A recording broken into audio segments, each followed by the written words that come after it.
तो मैं बता रहा था कि उर्मिला का जो किरदार है वो बहुत त्याग का, बहुत कुर्बानी का किरदार है। उर्मिला राजा जनक की बायोलॉजिकल पुत्री है। सीता जी खेत से मिली थी और राजा जनक ने उनको अपनी पुत्री माना था। सीता जी बड़ी थी, उर्मिला छोटी थी, तो उर्मिला छोटी बहन है सीता जी की। लक्ष्मण से उनकी अभी नई नई शादी हुई है उर्मिला की, और वनवास का समय आ जाता है। और लक्ष्मण जैसा भाई, भरत जैसा, सारे कैरेक्टर बड़े ही बड़े कैरेक्टर हैं रामायण के। अब वो भैया और भाभी की सेवा करने के लिए, उनका ख्याल रखने के लिए 14 साल के लिए जंगल जा रहे हैं। नई नई शादी हुई है। अब उर्मिला का आप कैरेक्टर देखिए। आज के जमाने में सोचिए, आप उर्मिला की जगह होके सोचिए, कोई लड़की या कोई औरत 14 साल तक इंतजार कर सकती है अपने पति का? बहुत ही नामुमकिन के बराबर, या एक लफ्ज है उर्दू में मुतरादिफ, नामुमकिन के मुतरादिफ है। जंगल में जब ये राम जी, सीता जी और लक्ष्मण जी जब जंगल में एंटर होते हैं और पहली रात पड़ती है जंगल में, वनवास का पहला दिन खत्म होता है, पहली रात पड़ती है, तो लक्ष्मण को झपकी आने लगती है, नींद आने लगती है, और वो फौरन निद्रा देवी की उपासना करते हैं। निद्रा देवी प्रकट होती हैं और पूछती हैं क्या चाहिए। लक्ष्मण कहते हैं कि मैं 14 साल तक सोना नहीं चाहता, मुझे अपने भैया और भाभी का ख्याल रखना है।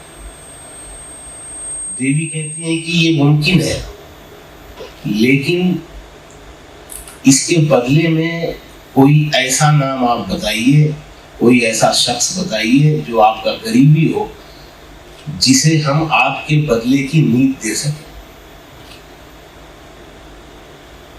तो लक्ष्मण फौरन नाम लेते हैं उर्मिला का।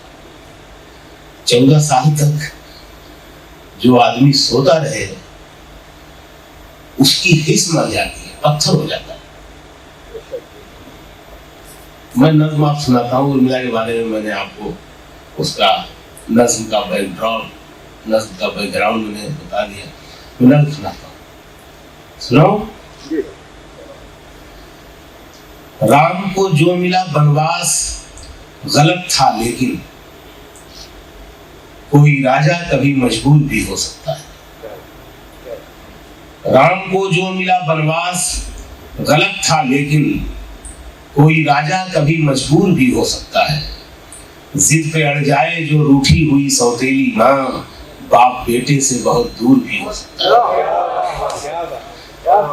जिद पे अड़ जाए जो रूठी हुई सौतेली माँ, बाप बेटे से बहुत दूर भी हो सकता है।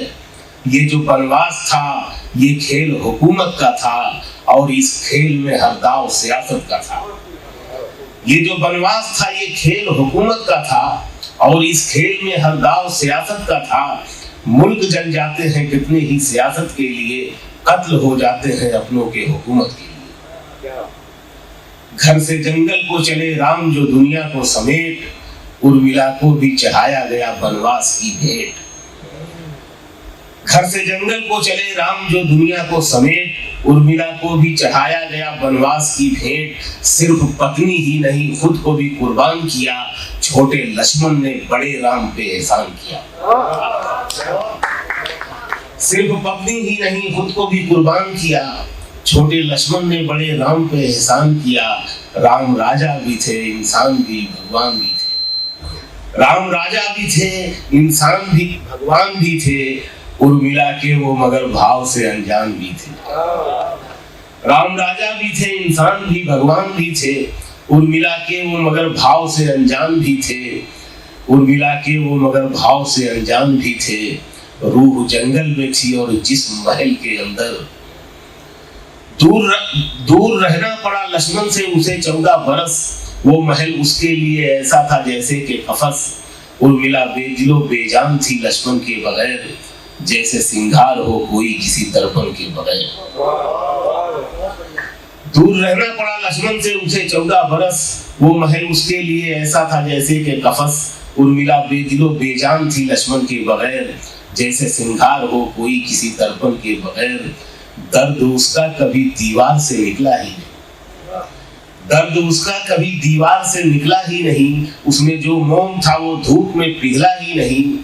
दर्द उसका कभी दीवार से निकला ही नहीं। उसमें जो मोम था वो धूप में पिघला ही नहीं। एक चिंगारी बिना भड़के हुई राख में राख, उसके अश्कों से न भीगी कभी इतिहास की आंख। एक चिंगारी बिना भड़के हुई राख में राख, उसके अश्कों से न भीगी कभी इतिहास की आंख। ऐसा किरदार के जिसका कोई किस्सा भी नहीं, उर्मिला राम के वनवास का हिस्सा।